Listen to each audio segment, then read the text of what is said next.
اور بہت سی جھوٹی خبروں کی بنیاد پر پبلک میں اور پورے گویا ملک میں بھرپور آگ لگانے کی کوشش کی گئی.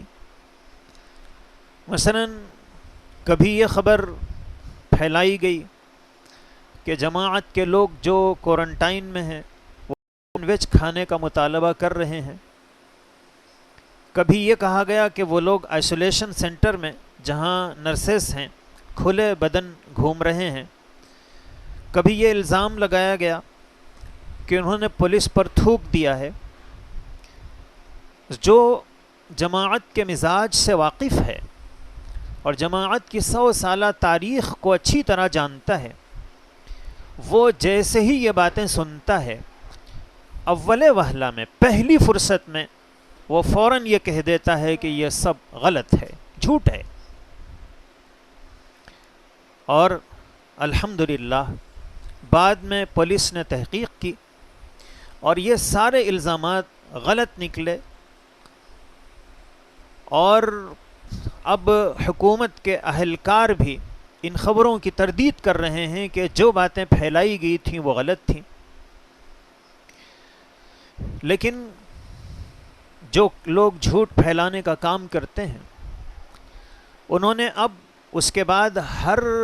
واقعے کو اور ہر کرونا کے کیس کو جماعت کے کارکنوں سے جوڑنے کی کوشش کی. لیکن جب بات صاف ہوئی تو پھر افسوس کی بات یہ ہے کہ ہمارے میڈیا میں اتنی اخلاقی جرأت نہیں ہے کہ وہ اپنی غلطی کا اعتراف کرے کہ ہم نے غلط خبریں نشر کی تھیں، جھوٹی باتوں کو ہم نے پھیلایا تھا اور جھوٹی خبروں کا سہارا لے کر مسلمانوں کو خوب بدنام کرنے کی ہم نے کوشش کی. ظاہر ہے کہ میڈیا میں اتنی جرأت نہیں ہے کہ وہ اس کا اعتراف کرے اور پھر اعلان کرے. لیکن اس غلط پروپیگنڈے کا اثر یہ ہوا کہ ایک غریب سبزی بیچنے والا وہ جب سبزی بیچنے کے لیے ایک محلے میں پہنچا اور اس طرح مختلف جگہوں پر ہوا تو اب لوگ نام پوچھ کر سبزی خریدنا لوگوں نے شروع کیا، اور اس غریب وطنی کی اور اس غریب شہری کی جو اس ملک کا ایک معزز شہری ہے، جس کو اس ملک میں کاروبار کرنے کا اور 2 وقت کی روزی روٹی کے لیے محنت کرنے اور کمانے کا پورا حق حاصل ہے، اس کی سبزی کو خریدنے کے لیے اس کا نام پوچھا جا رہا ہے اور نفرت پھیلانے کی کوشش کی جا رہی ہے، اور اسے یہ کہا جا رہا ہے کہ تم چونکہ مخصوص نام کے حامل ہو اور میڈیا نے تمہیں بدنام کیا ہے اور اتنا جھوٹ بولا گیا ہے کہ ہم نے اسے سچ سمجھ لیا ہے، اس لیے سماجی اور معاشی دیواریں کھڑی ہو گئیں.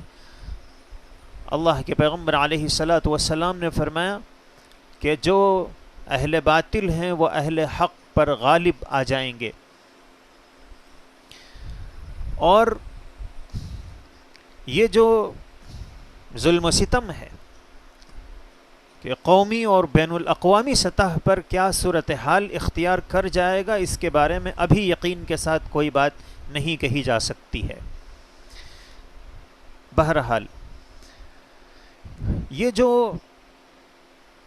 کرونا وائرس ہے جس کے سلسلے میں احادیث کی روشنی میں ہم نے کچھ اس کو سمجھنے کی کوشش کی ہے، اب اللہ کے پیغمبر علیہ الصلاۃ والسلام کی تعلیمات اور مختلف ماہرین کی آراء کی روشنی میں ہم یہ سمجھیں گے کہ اس سے بچنے کی کیا تدبیریں ہیں اور ہمیں کیا کرنا چاہیے. اللہ کے نبی صلی اللہ علیہ وسلم نے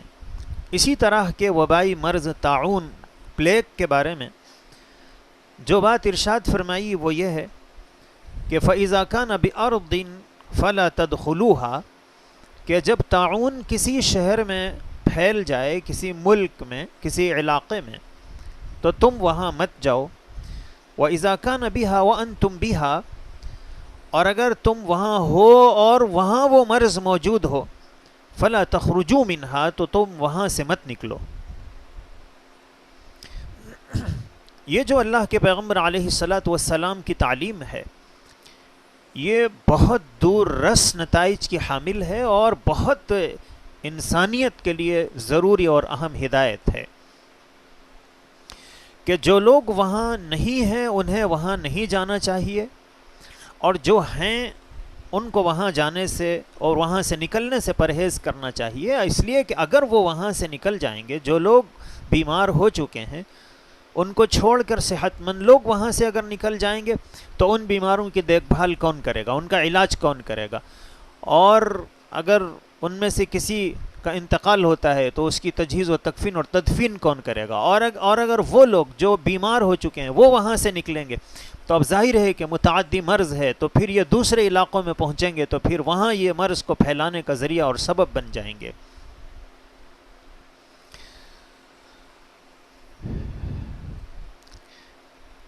اطباء اس وقت کرونا وائرس کے سلسلے میں ایک بات یہ کہہ رہے ہیں کہ بار بار وقفے سے ہاتھ دھونا چاہیے، اور